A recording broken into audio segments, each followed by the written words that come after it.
barbecue qu'on a fait boisson organisée. Un déjeuner Organisé par la direction François qui vient nous donner des petits muffins. C'est pas pire, ça. C'est un des deux. Ah, on laisse place à quoi?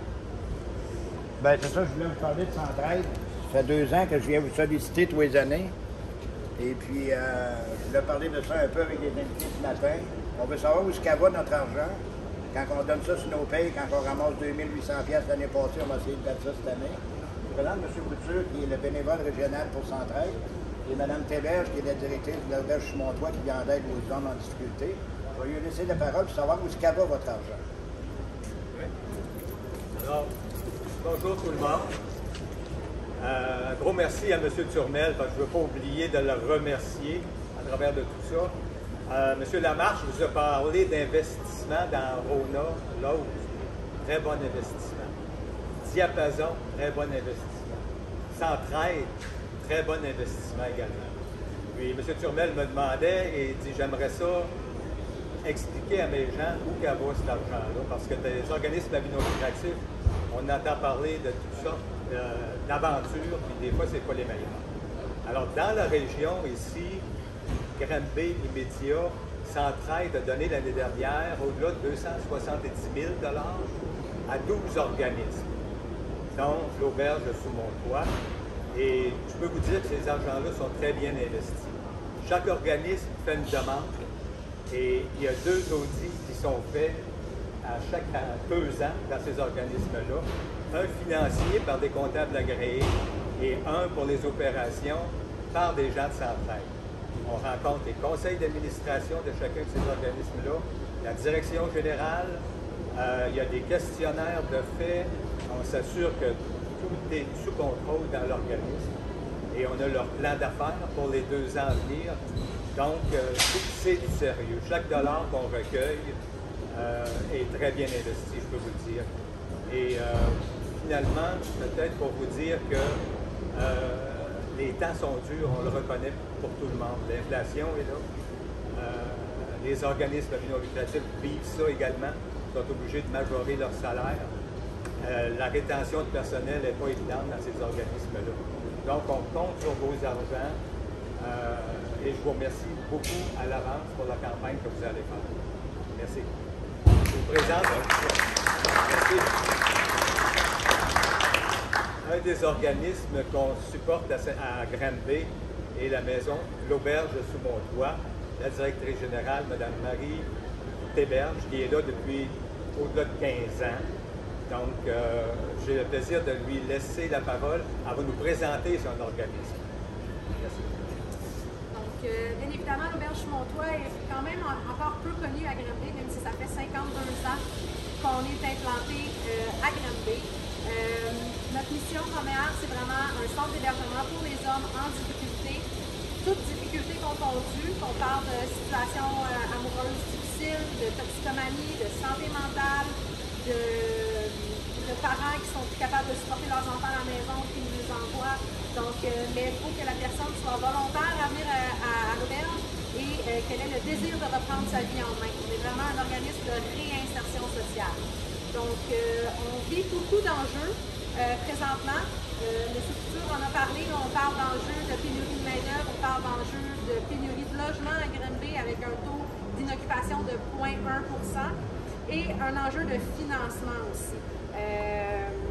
L'État couvre même pas la moitié de nos dépenses, donc il faut se diversifier dans notre financement et c'est pourquoi Centraide est hyper soutenant et hyper important pour nous.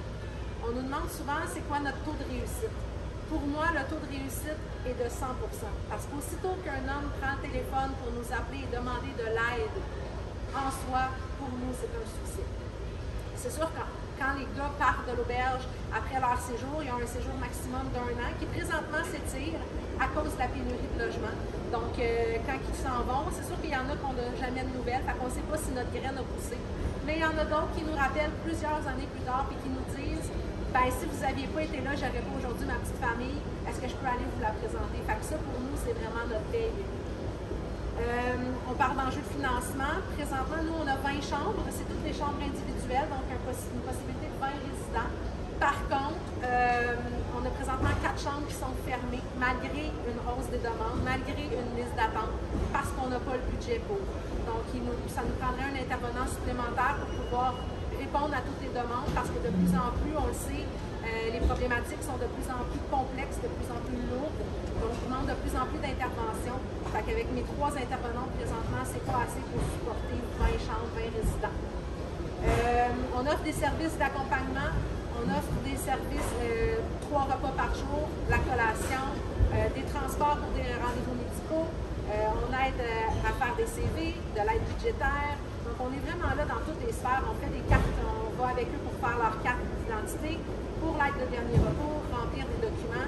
Donc, on est vraiment là à la base. Des fois même, on leur apprend même à prendre leur douche puis se brosser les dents. Là. Des fois, on est même à la base de la pyramide des besoins. Là. Mais pour les emmener justement à s'élever, à gagner confiance en eux, et ensuite de ça, à pouvoir aller en appartement et rester en appartement. On a aussi développé un projet qui s'appelle le post-hébergement. Donc, on accompagne aussi nos gars, une fois qu'ils ont quitté l'auberge, pour les maintenir dans leur milieu, qui est un milieu sain pour eux.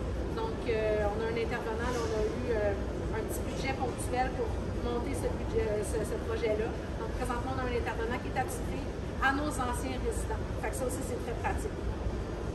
En quoi le soutien de Centraide est utile? Bien, pour le moment, Centraide soutient quand même la moitié de notre poste de nourriture par année. C'est quand même des besoins de base, nourrir nos gars. Souvent, ils arrivent de la rue, ils ont mangé dans les poubelles. Donc, on veut leur offrir une nourriture qui est saine, qui est adéquate, qui est bonne. Pour nous, c'est super important qu'ils se sentent accueillis et ça passe souvent par la nourriture. Donc, c'est important aussi pour nous que notre cuisinière soit sensible à la cause, qu'elle soit là pour les gars, parce que c'est souvent ça devient souvent une petite mamie pour nos gars. Là. Donc, c'est super important. Fait que la moitié de notre poste financier est soutenu par Centraide pour cette nourriture-là. C'est sûr qu'avec les hausses, avec un 17 % d'augmentation, ça devient un petit peu moins que la moitié maintenant. Mais c'est pour ça que tous les dons, il n'y a pas de petits dons, que ce soit 1 $ par semaine, ça fait 52 par année. Fait que ce 52-là, pour nous, il fait plusieurs repas. Là. Donc, vous faites vraiment la différence. Des fois, on dit « Ah, je ne donnerai pas, j'ai pas beaucoup, j'ai pas grand-chose à donner. » Mais ce dollar-là, par une semaine, fait toute la différence. D'accord, on va en donner plus cette année. On applaudit. Très bientôt, en avance, on va vous solliciter encore pour une 3e année. Il faut battre 2850 pièces l'année passée. Je remercie Mme Tedeschi. Il y en a qui ont des questions? Non, c'est à peu près là où l'argent va, entre autres, parmi les 11 récipiendaires, je pense, dans les dons qu'il y a ici. On dit merci à M. Couture et Mme Tedeschi. Merci.